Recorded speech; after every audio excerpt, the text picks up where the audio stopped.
Bonjour tout le monde, très content de vous retrouver pour cette émission du mardi que nous allons consacrer aux altcoins.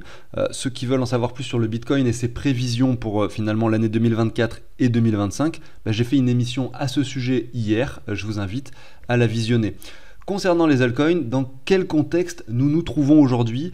Quelles sont celles qui ont beaucoup chuté, qui nous offrent des prix très intéressants aujourd'hui, notamment des cryptos qui sont encore fortement capitalisés et qui a priori ont quand même un avenir intéressant? Voilà, justement, ça va être un peu le but de cette émission. On va aller regarder leurs graphiques, on va faire de l'analyse pour essayer de voir justement si les prix actuels sont intéressants pour investir et si c'est pas le cas, quels sont les prix qui pourraient être intéressants effectivement à l'avenir, si jamais on devait y retourner.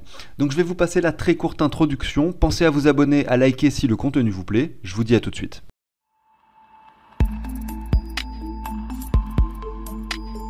Alors sache qu'en ce moment, je t'offre cet outil d'investissement. Pendant quelques semaines, tu en auras l'accès simplement et gratuitement.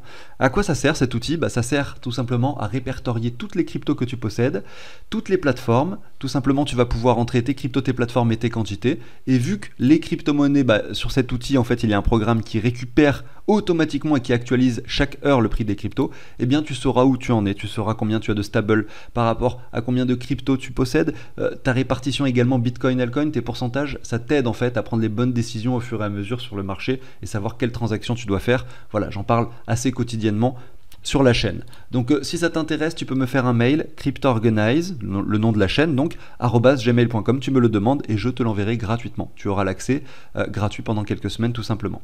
Voilà, si tu veux en savoir plus sur l'outil, n'hésite pas, tu auras toutes les informations sous cette vidéo dans la description. Alors, pour débuter, analysons un petit peu ce qu'il se passe sur l'altcoin dominance, c'est-à-dire la façon dont se comportent la plupart des crypto-monnaies. Donc par rapport au Bitcoin, qui est donc le leader en termes de marché crypto, on sait que c'est celui qui est le plus capitalisé. Voilà, 500 milliards de capitalisation pour un Ether qui est à 200 milliards. Et après, en troisième position, on a le BNB à 33 milliards. Vous voyez qu'il y a une grosse différence déjà entre le premier et le troisième. Et après, ça descend très très vite en dessous des 10 milliards, même en dessous des 1 milliard en fait, c'est-à-dire à partir du top 40. Donc simplement pour vous dire que le leader des cryptos, c'est le Bitcoin. C'est très intéressant de voir comment est-ce que les autres crypto-monnaies se comportent par rapport au Bitcoin. Puisque c'est sur les autres crypto-monnaies qui ne sont pas le Bitcoin que vous allez avoir les meilleures performances, que vous allez gagner le plus d'argent si jamais effectivement vous faites les bons choix. Donc comment ça se passe? Eh bien on a une altcoin dominance qui aujourd'hui est quand même extrêmement basse. On a énormément chuté entre le mois de septembre 2022 et le mois de juin 2023 pour arriver sur un point bas à cet endroit-là, à peu près 40 semaines avant le halving. Le halving, donc le phénomène qui va se produire dans à peu près 6 mois, donc 40 semaines. Si on revient 4 ans en arrière, qu'on prend nos 40 semaines, voilà, alors là on est à 40 exactement ici, on trouve que finalement, on était sur un point bas. À quelques semaines près, ça colle parfaitement finalement. Donc c'est très intéressant de voir ça.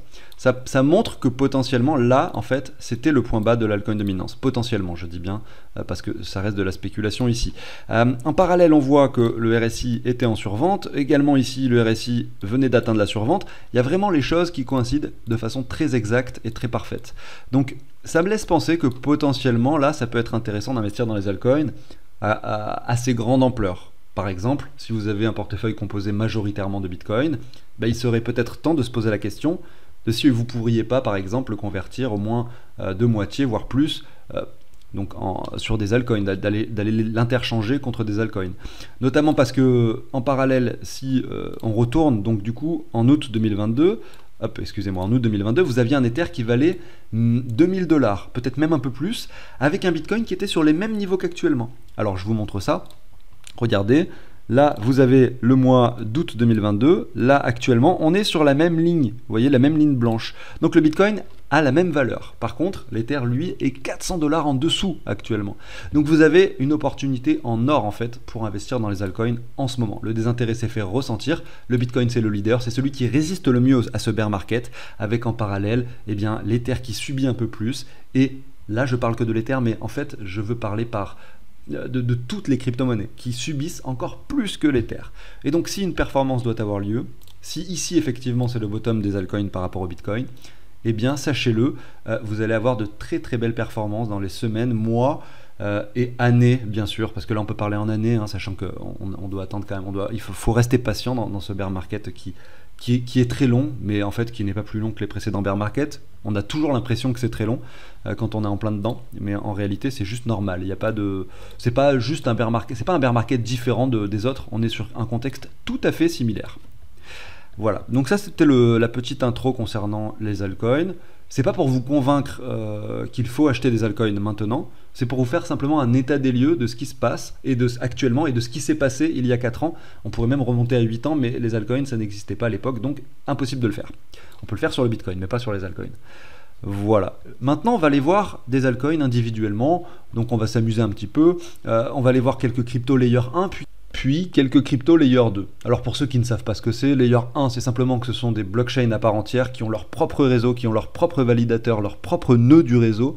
Ce sont des entités à part entière, alors que les layer 2 ce sont simplement des blockchains qui sont intégrés en sous-couche de la blockchain d'Ethereum et qui vont permettre de désengorger ce réseau, le réseau d'Ethereum qui finalement devient de plus en plus cher. En tout cas, au fur et à mesure du temps, si on le lisse sur les années, c'est de plus en plus cher. Pendant la phase de bull market, quand l'Ether avait touché les 5000 $, on pouvait payer jusqu'à 150 $ pour une seule transaction sur le réseau d'Ether. Vous imaginez bien que la finance décentralisée est impraticable, puisqu'on peut effectuer des fois des dizaines de transactions dans la même journée sur un seul réseau, donc on ne va pas payer 1500 € de gaz, de frais pour une blockchain. Donc c'est pour ça que ces layers 2 ont été créés, et qui d'ailleurs sont très pratiques.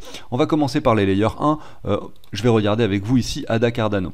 ADA Cardano, donc par rapport au dollar, est sur une tendance baissière qui s'amoindrit fortement, c'est-à-dire que voilà, la panique était ici, le désintérêt finalement s'est matérialisé, la peur je dirais même s'est matérialisée par ici, et aujourd'hui on est dans une phase de désintérêt qui se traduit par une accumulation, et ça c'est le cas sur la plupart des cryptos. Donc le désintérêt c'est maintenant, et là moi je vous dis ça avec une certaine assurance, je suis assez convaincu que nous sommes dans une phase de désintérêt total en rapport avec les crypto-monnaies, et que ceux qui me suivent, ceux qui regardent ma chaîne pour la plupart, sont des personnes qui me suivent déjà depuis longtemps, même s'il y a quand même de nouveaux arrivants. C'est pour ça que je prends le temps de réexpliquer des fois les choses. Je sais qu'en ce moment la plupart des personnes qui me suivent sont des holders purs, des personnes qui ont pris très très cher pendant cette phase de baisse et qui malgré tout n'ont pas vendu. Voilà, c'est ça que je veux dire. Et puis, bien sûr, il peut y avoir aussi des nouveaux arrivants, et les nouveaux arrivants qui vont s'intéresser à la blockchain maintenant, et à juste titre, c'est tout à fait normal de réagir comme ça, mais la plupart d'entre eux ne vont pas aller mettre de grosses sommes. C'est-à-dire que quand on s'intéresse depuis peu à quelque chose, eh bien on va aller commencer avec de très petites sommes. On va s'essayer un petit peu, on va mettre 50 $, 100 $. Voilà, on va pas mettre un salaire complet dans quelque chose qu'on ne connaît pas vraiment, dans quelque chose en plus de très risqué. Donc il faut savoir que même un nouvel arrivant qui finalement s'intéresserait à la blockchain maintenant n'arrive pas forcément au meilleur moment. Alors oui, c'est le meilleur moment, mais ce qu'il faut comprendre, c'est qu'il risque. Et c'est malheureux, mais c'est ce qui va arriver, et c'est ce qui arrive pour beaucoup de personnes, d'investir de très petites sommes maintenant, en se disant ouais, on verra bien ce qui se passe, et le jour où ça fait x10, et ben là ils vont aller investir beaucoup plus, et derrière ça va diviser par 2 ou par 3, et là ils vont prendre très cher. Donc ça c'est quelque chose qu'il faut comprendre. Finalement, j'ai la sensation que le meilleur moment pour arriver dans les cryptos, et ça a été mon cas, je dois le dire, même si ouais, d'ailleurs, ça a été mon cas. Et honnêtement, j'ai plutôt de la chance pour ça. C'est que je me suis intéressé aux cryptos. Donc, je vais retourner sur le Bitcoin. Je sais que je divague un petit peu, mais c'est pas grave. Je vais retourner sur le Bitcoin pour vous montrer un peu le moment où je m'y suis intéressé. C'était par ici. Voilà, quand le Bitcoin a énormément chuté, là, ici, lorsqu'il valait encore 18 000 $, je me rappelle, c'était à peu près la valeur du Bitcoin au moment où je me suis intéressé aux cryptos. Ça a énormément chuté. Moi, j'ai investi 50, 100, j'ai dû investir entre 800 et 1000 $ à peu près dans cette zone de prix. Derrière, ça a beaucoup chuté. J'ai vu mon investissement passer de 800 à peu près à 50 ou 100 $. Je me suis dit, bon, c'est raté, investissement raté, voilà, tout simplement. Derrière, qu'est-ce qui se passe? Eh ben, je me dis, non, mais voilà, j'ai pas envie de m'arrêter là. C'était pas des si grosses sommes pour moi en fait, j'avais quand même pas mal d'économies, et ces 800 $, ça représentait vraiment rien pour moi, donc je m'en fichais complètement. Je me suis dit bon bah voilà, en fait maintenant je vais pouvoir investir un peu plus, je m'étais déjà pas mal renseigné sur le blockchain et les cryptos, etc. Donc j'ai pu, pendant cette phase de hausse, parce que c'est évidemment toujours dans les phases de hausse où on a le plus envie d'acheter, ça vous le savez, et bien j'ai pu réinvestir. Donc effectivement j'ai pas acheté sur les 3000 $, comme on aurait pu l'imaginer, mais j'ai plutôt acheté un Bitcoin on va dire entre les 6 et les 8000 $, ce qui m'a évidemment permis de bénéficier de jolis gains pendant la phase haussière de 2021. Voilà, tout simplement. Je retourne sur ADA Cardano, tout simplement pour vous dire que là, c'est une blockchain layer 1 qui a beaucoup d'intérêt, je pense, qui mérite qu'on s'y intéresse, qui a pas mal chuté mais qui ne retourne pas sur ses valeurs précédentes et qui latéralise fortement en ce moment avec une accumulation certaine qui est en train de se produire. Si on la regarde par rapport au Bitcoin, la tendance reste malgré tout extrêmement baissière, même si la baisse finalement, j'allais dire ralentie, mais pas tant que ça finalement, est quand même très violente. Eh bien voilà, c'est difficile finalement, c'est peut-être pas la crypto sur laquelle j'irais me lancer, on va dire, si j'étais un nouvel arrivant, à cause de ce graphique par rapport au Bitcoin. Mais c'est vrai que par rapport au dollar, c'est joli, on a un récit quand même qui nous montre une certaine divergence. Là, regardez, vous la voyez à l'écran. Pour ceux qui me suivent savent ce que c'est, voilà, un récit qui monte, un cours qui baisse. La divergence est bien présente, mais elle est loin d'être confirmée, donc beaucoup trop tôt en fait pour aller mettre, je pense, de grosses sommes sur Cardano. On va continuer avec Solana, qui lui se porte vraiment pas mal. Alors, regardez ici par rapport au Bitcoin, contrairement à Cardano qui chute fortement et qui ne ralentit pas en termes de chute, c'est-à-dire qu'on a un angle de chute qui finalement est le même, ne réduit pas, alors que sur Solana, c'est pas le cas. On a un angle de chute qui réduit fortement, même quasiment pour nous faire un double bottom à cet endroit-là. Alors on n'a pas de W propre, on n'a pas de confirmation de structure, on n'a encore rien, c'est trop tôt pour se dire qu'on repart sur une tendance haussière au niveau de Solana. En revanche, on a la divergence par rapport au Bitcoin. Et puis par rapport au dollar, eh bien c'est même un petit peu mieux, puisque on le sait, mais c'est logique, là il faut bien comprendre que sur tous les graphiques qu'on va regarder, vous allez voir des choses qui sont plus intéressantes par rapport au dollar que par rapport au Bitcoin. Pourquoi ? Parce qu'on a une altcoin dominance qui chute. Ce qui veut dire que le Bitcoin domine en fait les autres cryptos. Donc s'il les domine, ça veut dire que la plupart des cryptos ont des graphiques moches. Ils ont beaucoup chuté par rapport au Bitcoin ces derniers mois. Voilà, donc ça c'est la logique des choses.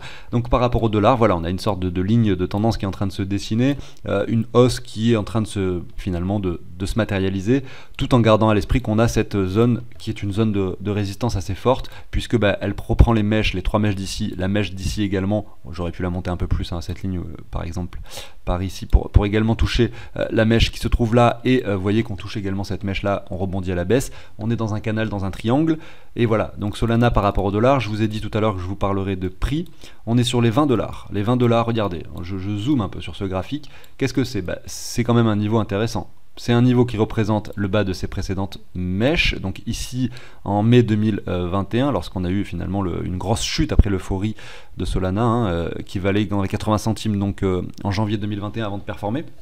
Donc réelle prise de valeur quand même actuellement, malgré le bear market, on est toujours sur les 20 $. Ensuite, ce qui se passe, c'est qu'on rentre dans un triangle, on navigue entre le haut et le bas du triangle, et on observe clairement qu'on est plutôt sur le bas de ce triangle. Donc c'est un moment très important, très intéressant, on va dire, pour aller faire un investissement sur Solana. À savoir que si on le casse, eh bien sûr que derrière, on aura d'autres niveaux intéressants qui seront beaucoup plus bas, peut-être même 2 fois plus bas. Malgré tout, c'est un point de support, on peut y rebondir, on peut aller venir par la suite casser cette ligne, puisqu'on l'a déjà testé une fois, 2 fois. Plus on la teste, plus elle a de probabilité de cassure, et bien derrière, vous allez peut-être avoir de jolis gains. En tout cas, pour un palier, Solana est hyper intéressant aujourd'hui, là actuellement sur les 20 $, tout simplement. Je continue avec Atom. Alors non, si c'est ça, Atom, je voulais vous passer.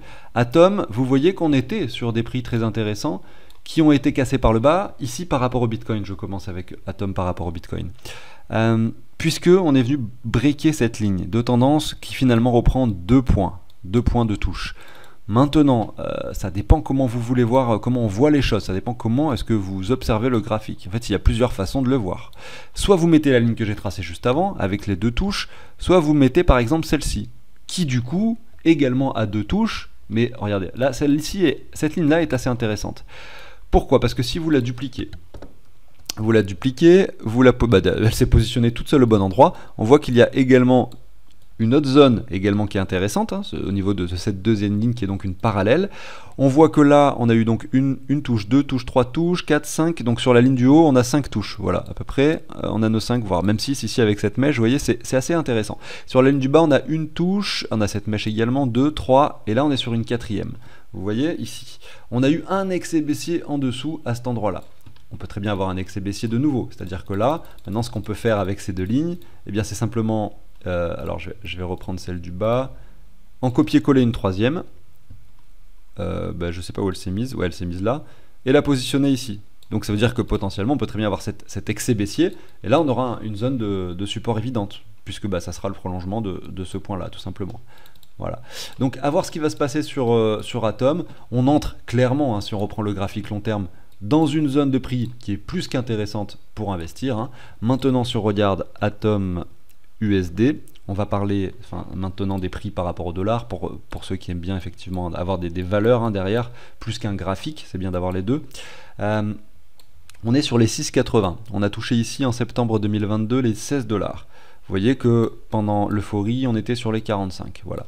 Donc énorme retracement pour Atom. On revient chercher, alors maintenant, si on se positionne le prix actuel, une ligne horizontale assez intéressante, parce que finalement, ouais, je la resupprime pour vous montrer, mais la diagonale, elle a été cassée ici à cet endroit-là, sur cette bougie-là, c'est-à-dire le 12 juin. Donc quand on était ici sur les 10 dollars, évidemment, c'est un chiffre psychologique intéressant, on avait un très bon palier d'achat à mettre. Maintenant, on est allé plus bas, le marché a voulu être plus baissier que ça, donc maintenant, voilà, c'est fini, cette ligne, on la supprime, on peut la laisser, hein, c'est maintenant un point de résistance, hein, si jamais on y va, mais voilà, aujourd'hui, elle ne nous intéresse plus, on va essayer de trouver d'autres supports, et les autres supports sont où? Eh bien, c'est les niveaux actuels, tout simplement. Pourquoi? Parce qu'on a le prix qui a été touché à cet endroit-là, enfin, cette ligne qui a été touchée à cet endroit-là en tant que résistance, ici également, cassé à cet endroit-là, presque testé ici, et là on est dessus sur les 6,80. Voilà. Donc c'est un chiffre clé, hein, les 6,80, intéressant. On peut aller naviguer en dessous, évidemment, on peut mettre le doute à tout le monde, ça peut mettre beaucoup de temps à se reprendre, mais voilà, Atom est également intéressant.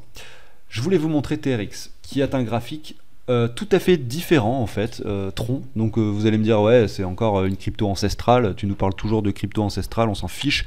En fait, moi, je m'en fiche que la crypto, elle est 10 ans, elle existe depuis 5 ans, 10 ans, 2 ans. En fait, moi, ce que j'aime regarder, c'est les graphiques. Et quand j'ai un joli graphique, ben, j'ai envie de vous le montrer. Et c'est le cas pour TRX. Je vous montre un Tron BTC. Regardez ici. C'est-à-dire que là, on est sur du long terme. Enfin, plus ou moins, on était en 2021, janvier 2021. Lorsque c'était l'euphorie sur les cryptos, Tron ne faisait rien du tout en fait, hein. Il a eu sa réelle euphorie lors du marché encore précédent. Donc le précédent bull market n'a pas traduit sur les cryptos, on va dire, comme vous les appelez, on va dire de l'ancien temps, de l'ancienne époque. Eh bien, le précédent bull market, marché haussier, n'a pas traduit des performances importantes sur ces cryptos-là.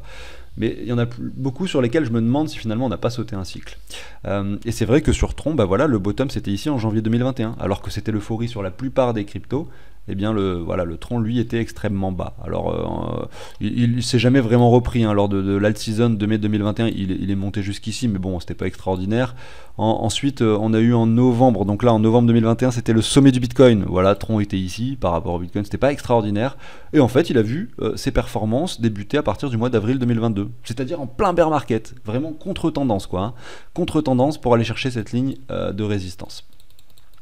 Maintenant, on navigue, voilà, en dessous de cette ligne de résistance, puisqu'on a rebondi à la baisse dessus. On est dans une sorte de triangle, maintenant assez court terme. Les triangles comme ceux-là, bah, généralement, sont cassés par leur ligne horizontale. En tout cas, il y a 7 chances sur 10 pour que ce soit le cas, et on est sur le point de le faire. Donc là, j'ai hâte de voir ce qui va se passer.